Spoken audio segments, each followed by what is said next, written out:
The TV went black mid-sentence. I hadn't noticed him enter, just the click, the silence, his shadow swallowing the screen. "Go to your room, old lady," my son-in-law said, voice smooth with ownership. "This is my living room now." I looked at my daughter. She was standing by the hallway, arms folded, eyes fixed on the floor like it might open and save her. She didn't say a word, didn't look at me. Silence can be louder than cruelty. I stood up slowly. My knees complained. My heart didn't. I took my keys from the side table, the one I paid for, in the house I paid for, and walked out without another word. I drove until the shaking stopped. That night, I didn't cry. I replayed the moment instead. The entitlement in his voice, the way he'd already decided I was furniture, the way my daughter let him. By morning, I was done being surprised. I remember when he first shook my hand. Firm grip, too much eye contact. Men like that always mistake confidence for character. He brought wine to dinner and compliments to spare, called me ma'am like it meant respect. I saw a man eager to be liked. I mistook that for gratitude.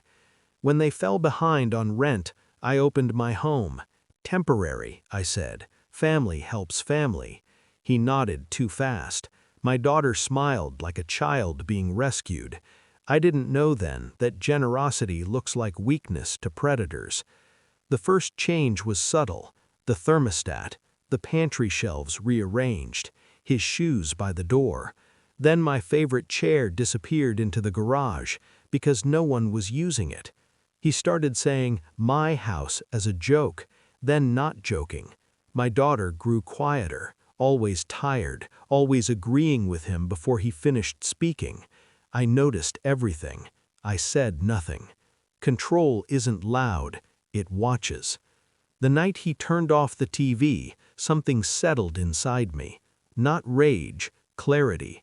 You don't fight fire by screaming at it, you starve it of oxygen. I slept in a hotel, cheap, clean. I made calls from the lobby at dawn. The house wasn't in my name, not anymore. It hadn't been for years. It was in a trust, my trust. I created it after my husband died, when grief sharpened my instincts. Irrevocable, asset protected, managed by a third party who didn't answer to emotion or family pressure. I'd told my daughter once, years ago. She'd forgotten, or assumed I'd softened with age. They thought they were pushing out an old woman. They were squatting. By noon, I'd spoken to my attorney. By evening, the paperwork was moving. Eviction notice, 30 days, no extensions, no appeals. The trust didn't negotiate. I could have warned them. I didn't.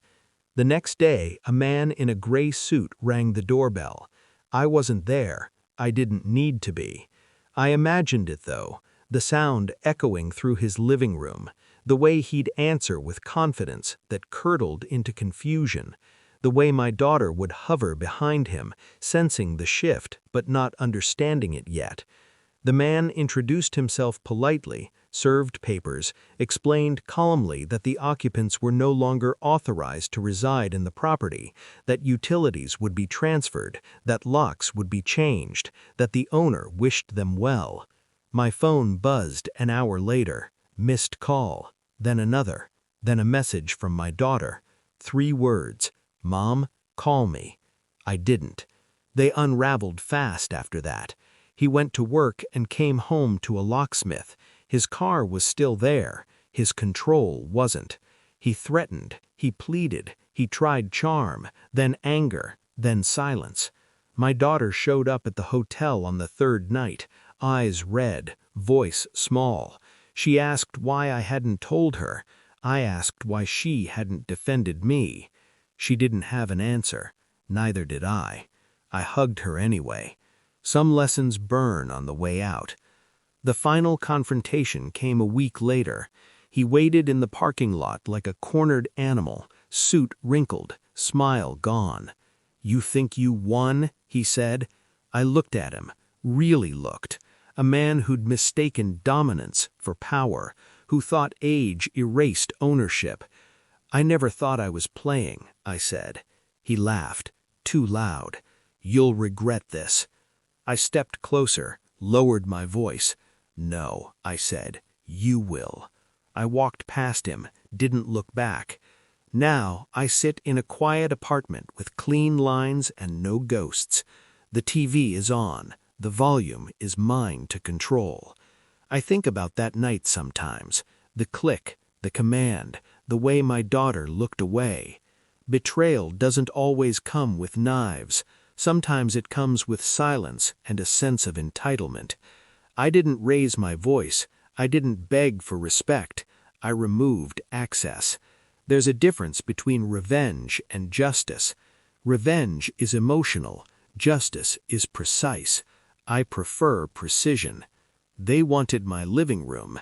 I gave them a lesson instead.